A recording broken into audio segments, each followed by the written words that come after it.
Ferran Torres বলছেন তার দরকার ভালোবাসা। তিনি চান বার্সেলোনার কাছ থেকে ভালোবাসা, কিন্তু বার্সেলোনা আবার এখানে পড়েছে বিপদে। বার্সেলোনার আপাতত স্ট্রাইকার কে হবেন সেটা নিয়ে ব্যাপক সংশয়। ফেরান তোরেস যদি চলে যান তাহলে বার্সেলোনায় কে থাকবেন? ফেরান তোরেস বিশ্বকাপ জেতার পরে যিনি এখন রাতারাতি নায়ক থেকে মহানায়কে পরিণত হয়েছেন, তিনি বলছেন বার্সা যে আমাকে রাখতে চায় সেই আগ্রহটা তাদের দেখাতে হবে, আমার সঙ্গে দেন দরবার করতে হবে, তাহলেই সব ঠিক হয়ে যায়। আমি আসলে সঠিক সিদ্ধান্ত নিতে অপেক্ষা করছি, সেটা কি তা আমি এখনো জানি না। বার্সেলোনার সঙ্গে আমার চুক্তি আছে, ফুটবলে যে কোনো কিছুই হতে পারে। আমরা বলছিলাম যে ফুটবলহীন একটা জীবন আমরা যাপন করছি, তার ভেতরে আমরা আগের দিন অ্যাডের টাইমে একটা ভুল কথা বলেছি, সেটা হচ্ছে গনজালো রামোস তিনি যে এসি মিলানে চলে গেছেন, আমরা বেমালুম সেটা ভুলে গেছি, এবং আমরা বলেছি যে পিএসজিতে তিনি ফেরান তোরেস গেলে আসলে কি হবে। একেএস অর্জন করলো গিনেস ওয়ার্ল্ড রেকর্ডস।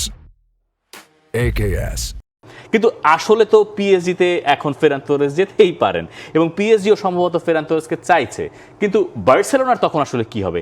ফেরান তোরেসের কথাবার্তা শুনে আপনার মনে হচ্ছে তিনি বার্সেলোনায় থাকতে চান? দেখেন, ফেরান তোরেসের কথাবার্তা শুনে একটা জিনিস কিন্তু আপনি ক্লিয়ারলি সেই ইন্ডিকেশনটা পেয়ে গেছেন যে তার সাথে এখন পর্যন্ত বার্সেলোনা থেকেও কিন্তু কোনো যোগাযোগ করা হয় নাই, বা তাকে রাখা হবে কিনা, বা তুমি চলে যাও, বা কন্ট্রাক্টের যেহেতু তার আর 1 বছর রয়েছে, অর্থাৎ 2027 সালের ওই মাঝামাঝি পর্যন্ত তার কন্ট্রাক্টটা রয়েছে, সেটাকে এক্সটেন্ড করা হবে কিনা, এই টাইপ কোনো কিছুই কিন্তু ডেকোর কাছ থেকে বা বার্সেলোনার কাছ থেকে এখনো তিনি সেই ইন্ডিকেশনটা পান নাই। সো ওই হিসেব করে তিনি হচ্ছে ক্লাব দেখতেও পারেন। আবার বার্সেলোনার ওটাও চিন্তা করতে হবে যে আপনার এই ট্রান্সফার উইন্ডোতে যেটা সবচেয়ে বহুল প্রচলিত কথা, যে এই প্লেয়ারের কন্ট্রাক্ট শেষ, আপনি যদি তাকে না ছাড়তে ছেড়ে দিতে চান তাহলে 1 বছর আগেই আপনি ছেড়ে দেন, কারণ এরপর হলে তো আপনি ওই টাকাটাও পাবেন না। আর বার্সেলোনার তো দিন শেষে ধরেন ফেরান তোরেসের এই ডিল করলেও যে এই টাকাটা পাওয়া যাবে সেটাও কিন্তু বার্সেলোনার জন্য দরকার। সো ওই হিসেব করে আলটিমেটলি বার্সেলোনাকে ডিসিশনটা নিতেই হবে। এখন বার্সেলোনা পেছনে পেছনে নতুন স্ট্রাইকারের সন্ধানে অবশ্যই রয়েছে, কারণ হানসি ফ্লিক যখন তার এই প্রি সিজন ক্যাম্পে কথা বলেন, এবং তিনি কিন্তু ডিরেক্টলি বলেছেন তার একজন নাম্বার 9 দরকার। যদিও এই টিমে বেশ কয়েকজন রয়েছেন যাকে দিয়ে আপনি হচ্ছে গিয়ে বিকল্প হিসেবে ইউজ করতে পারেন, কিন্তু দিন শেষে যেহেতু লেভানডস্কি চলে গেছেন, যদি ফেরান তোরেস না থাকেন, আপনার একজন টিপিক্যাল নাম্বার 9 বা বক্স স্ট্রাইকার কিন্তু দরকার পড়বেই। সেটাই, বার্সেলোনা কি এটা অ্যাফোর্ড করতে পারবে যে গোটা একটা সিজন তারা খেলবে যেখানে তাদের প্রপার একজন নাম্বার 9 থাকবেন না?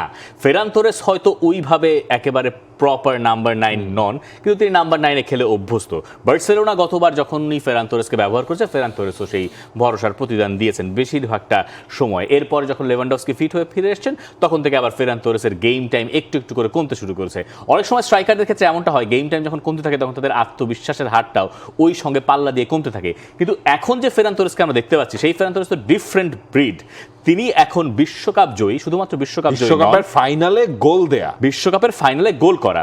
তো আন্দ্রেস ইনিয়েস্তার স্ট্যাটাস আমরা কি দেখেছি যখন তিনি স্পেনের হয়ে গোল করেছেন, তারপরে এখন তো ফেরান তোরেস ওই রকম স্ট্যাটাস এনজয় করছেন। তিনি এই মুহূর্তে আবারও নিউ ইয়র্কে আছেন, যেই নিউ ইয়র্ক নিউ জার্সিতে তিনি বিশ্বকাপের ফাইনালে জিতেছেন। তিনি ওখানে আবার উড়ে গেছেন, কারণ সেখানে তার যে স্পন্সর প্রতিষ্ঠান আন্ডার আর্মার, তাদের সঙ্গে তার বড় বড় চুক্তি হচ্ছে, বড় সব অনুষ্ঠান হচ্ছে, তাদের সিইও তাকে ডেকে নিয়েছেন, তার সঙ্গে সরাসরি তিনি বসছেন, তিনি বিভিন্ন জায়গায় ইন্টারভিউ দিয়ে বেড়াচ্ছেন, এবং ইউএসএতে তিনি এখন একজন নায়ক। মানে স্পেনের উদযাপনের অংশ শেষ করে তিনি আবার ফিরে গেছেন যেই জায়গা তাকে নতুন করে পুনর্জন্ম দিয়েছে। এখন বিশ্বকাপ ফাইনালে গোল করার পরে ওই রকম একটা ম্যাচে আর্জেন্টিনার বিপক্ষে একটা দেশকে বিশ্বকাপ জেতানোর আনন্দ দেওয়ার পরে যে কোনো স্ট্রাইকার একটু মানে মনে মনে নিজেকে প্রায়োরিটি দিতেই পারেন, এবং তিনি তখন ভাবতেই পারেন। তিনি যদিও বারবার বলছেন যে বার্সেলোনার সঙ্গে আমার এখন চুক্তি আছে, ফুটবলে অনেক কিছুই হয়, পিএসজি আমার ব্যাপারে আগ্রহী, ব্যাপারটা শুনতে তার ভালো লাগছে, কিন্তু দিন শেষে তিনি তো মনে মনে এইটাও ভাবছেন যে আমি তো ভাই বিশ্বকাপের ফাইনালে গোল করার প্লেয়ার, আমাকে যদি তুমি বার্সেলোনা এইটুকু নিশ্চয়তাই না দিতে পারো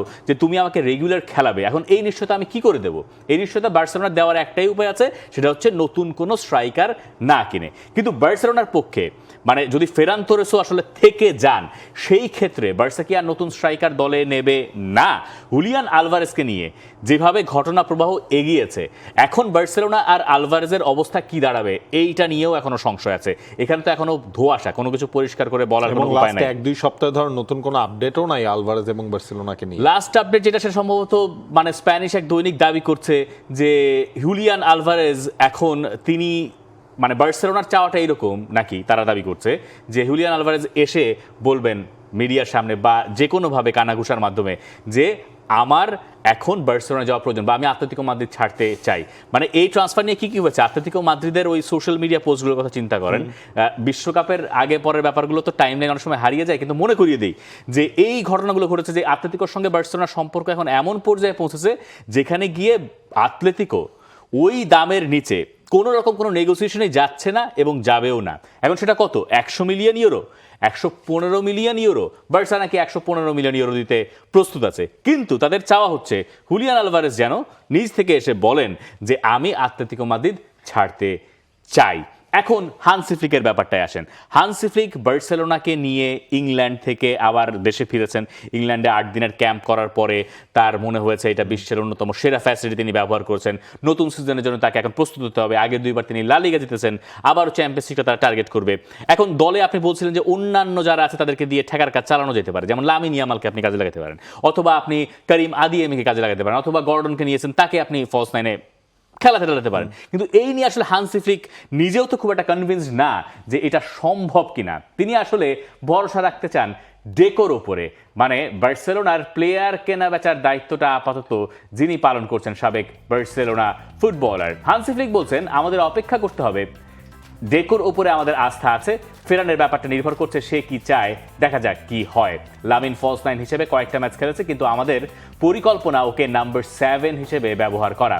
আদিয়েমি, গর্ডন ওরাও দুই উইংয়ের পাশাপাশি 9-এও খেলতে পারে, কিন্তু বার্সার মতো ক্লাবে নিশ্চয়ই আপনি স্ট্রাইকারই চাইবেন। দেখেন এই জায়গাটাই যে আদিয়ামি এবং গর্ডন, ওদের দুইজনকে আপনি উইং এন্ড থেকেই যদি ব্যবহার করেন তাহলে বেস্ট আউটপুটটা বার্সেলোনা পাবে। আবার হিসেব করে দেখেন ফেরান তোরেস, তাকেও আপনি হচ্ছে নাম্বার 9 ইউজ করতে পারেন। আদিয়ামি, গর্ডন, দিন শেষে যদি এমন হয় বার্সেলোনা নতুন কোনো নাম্বার 9 সাইন করতে না পারে, তখন হয়তো বা আপনার ফেরান তোরেসকে রেখে দেওয়া হবে। বাট দিন শেষে যদি বার্সেলোনা নতুন কাউকে সাইন করে ফেলে, তখন মনে হয় ওই সাইনিং এর পেছনে ব্যাক অফ দ্য মাইন্ড এইটাও থাকবে যে আমরা ফেরান তোরেসকে ছেড়ে দিচ্ছি। এছাড়া কিন্তু বার্সেলোনার খুব বেশি এই দলটার মধ্যে নতুন করে রিইনফরমেন্স করার মতো কোনো জায়গা কিন্তু হয়তো হানসি ফ্লিক তিনি মনে করছেন না, কারণ যা টুকটাক ছিল এই কারিম আদিয়ামিকে নিয়ে আসা হয়েছে। এছাড়া তো বড় কোনো মেজর সাইনিংও বার্সেলোনা এখন পর্যন্ত আর করে নাই, যদিও হ্যাঁ গর্ডন, এই দুইটা, গর্ডনেরটা তো আসলে অনেক আগেই আলটিমেটলি হয়ে গেল। এই দুইটা ছাড়া কিন্তু মেজর কোনো সাইনিং আর নাই। বাট দিন শেষে হচ্ছে গিয়ে বার্সেলোনার ব্যাক লাইনে কি নতুন কোনো মেম্বারকে ইন্ট্রোডিউস করা হবে কিনা, কারণ গত সিজনের আপনার মনে আছে সিজনের মাঝপথের একটু পর হানসি ফ্লিক কিন্তু তিনি নিজে ডিরেক্টলি বলেছিলেন যে আমি এই টিমটায় ব্যাকলাইনে কিছু নেম চেয়েছিলাম, নেম অ্যান্ড নাম্বার, সেই জিনিসটা কিন্তু প্রোভাইড করা হয় নাই। এখনও বার্সেলোনা সেই জায়গাটায় চুপচাপ। ওটা হানসি ফ্লিক কোন ধরনের প্রায়োরিটাইজ দিচ্ছেন সেটাও আসলে যখন ট্রান্সফার উইন্ডোটা শেষ হবে, লিগগুলো শুরু হয়ে যাবে, তখন আলটিমেটলি খোলাসা হয়ে যাবে। দেখেন বার্সেলোনা হিস্টোরিক্যালি তাদের একটা প্রপার মানে জাত স্ট্রাইকার বা গোল স্কোরার সব সময় তাদের ছিল। আমরা যদি এই একবিংশ শতাব্দীর কথাও হিসাব করি, ধরেন এমনও দিন গেছে যে ঠিক আছে তাদের হেনরিক লারসেন পর্যন্ত একটা সময় খেলেছেন, দরকারের সময় তারা সব সময় যে কোনো স্ট্রাইকারকেই দলে নিয়েছে। এমনও তো সময় গেছে যে আমি স্ট্রাইকারের নামটা ভুলে গেলাম, মানে বার্সার যখন টালমাটাল অবস্থা মেসিরা চলে যাওয়ার পরে, সেই সময়ের ওই অভাবটা কাটলো যখন রবার্ট লেভানডফস্কি নিজ থেকে বললেন যে তিনি বার্সেলোনা যেতে চান। ওই রকম দশায় বার্সেলোনায় তিনি এসেছিলেন। আসার পরের প্রতিটা সিজনেই তিনি নতুন করে বয়স বেড়েছে, তার গোলের সংখ্যা কখনো কমে নাই। গোলের সংখ্যাও তিনি একই সঙ্গে পাল্লা দিয়ে নিয়ে গেছেন একটা জায়গায়, যেটা বার্সেলোনাকে লিগ জেতাতে সাহায্য করেছে, সেটা বার্সেলোনাকে ধারাবাহিক রাখতে সাহায্য করেছে। এখন এই পর্যায়ে এসে যখন আপনার দলে লামিন ইয়ামালরা আছেন, নতুন একটা প্রজন্ম এসে গেছে, পেদ্রিরা এসে গেছেন, এই মুহূর্তে আপনার আসলে ওই স্ট্রাইকার একজন দরকার হবেই। সেটা ফেরান তোরেস কি না সেটা বোঝা যাবে আসলে মানে বার্সেলোনার ট্রান্সফারের অ্যাপ্রোচে। তারা যদি হুলিয়ান আলভারেজের দিকে যায়, এবং আমার ধারণা তারা যখন ফেরান তোরেসকের ব্যাপারে এই সিদ্ধান্তে তখনই আসবে যখন তারা বুঝে যাবে যে তারা আসলে আর আলভারেজকে পাচ্ছে না। তারা যদি আলভারেজের ব্যাপারে যতক্ষণ আশাবাদী থাকবে ততক্ষণ পর্যন্ত ফেরান তোরেসকে নিয়ে তারা বোধহয় এই জায়গায় একটু দোনোমনো অবস্থায় থাকবে। যে কারণে ফেরান তোরেস এখন নিউ ইয়র্কে গিয়ে এইসব ইন্টারভিউ দিচ্ছেন এবং বলছেন যে আমাকে তো ভালোবাসা দেখাতে হবে, কারণ সে তো আড়ালে আড়ালে জানে যে বার্সেলোনা ওই পাশ দিয়ে আলভারেজের কাছে মন সঁপে দিয়ে বসে আছে। এটা তো পছন্দ হওয়ার কোনো কারণ নাই ফেরান তোরেসের, যিনি এতদিন ধরে অপেক্ষা করেছেন যে লেভানডফস্কি গেলে পরে আমার সুযোগ হবে। লেভানডফস্কি চলে গেছেন, বিশ্বকাপের ফাইনালেও গোল হয়েছে। এরপরে আর কি করতে হবে একজন স্ট্রাইকারের ওই দলে জায়গা পেতে হলে? হয়তো ওইভাবে তাকে রেটই করা হয় না, হয়তো বার্সেলোনা করে না। ম্যানচেস্টার সিটি থেকে তিনি 2022 সালে বার্সেলোনায় আসলেন, এরপর কখনো কিন্তু তিনি বার্সেলোনার নাম্বার 1 স্ট্রাইকার হিসেবে চয়েস ইভেন তিনি ম্যান সিটিতেও সেটা হতে পারেন নাই। বার্সার মানে বার্সেলোনা মিন্স হচ্ছে স্পেনেই তার বেড়ে ওঠা, স্পেনের ভ্যালেন্সিয়ার ইউ দিকে। টিমগুলোতে খেলা, ভ্যালেন্সিয়ার, এরপর ম্যানচেস্টার সিটিতে যাওয়া, সিটির থেকে আবারও বার্সেলোনায় ফিরে আসা। সিটির টাইমটা একটা বাজে টাইম গেছে। এরপর যখন বার্সেলোনায় তিনি আসলেন, পার্টিকুলারলি আপনি লাস্ট সিজনটা চিন্তা করেন, যখন লেভানডফস্কি ইনজুরিতে পড়লেন শুরুতে, এই ফেরান তোরেস কিন্তু টানা গোল করে গেছেন শুরুর ওই স্প্যানটায়। এরপর লেভানডফস্কি আসলেন, ফেরান তোরেসকে আবারও বসে যেতে হলো। ইনফ্যাক্ট আপনি যে ওয়ার্ল্ড কাপের কথাও বলেন, ওয়ার্ল্ড কাপেও তো তিনি ফার্স্ট চয়েস ফুটবলার ছিলেন না।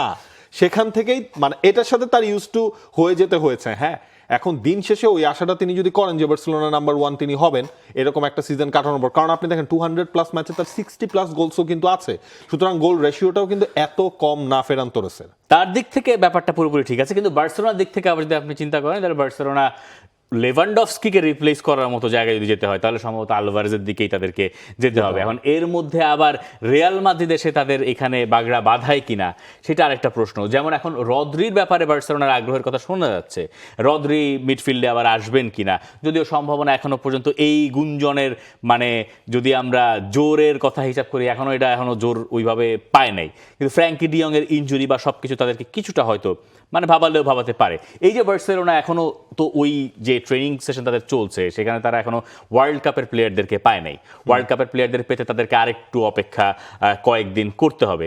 এরপরে গিয়ে হয়তো এই বাকি প্লেয়াররা একটু একটু করে আসা শুরু করবেন, এরপরে ফুল সেট আপে ট্রেনিং, এরপরে গিয়ে তাদের নতুন মিশন শুরু।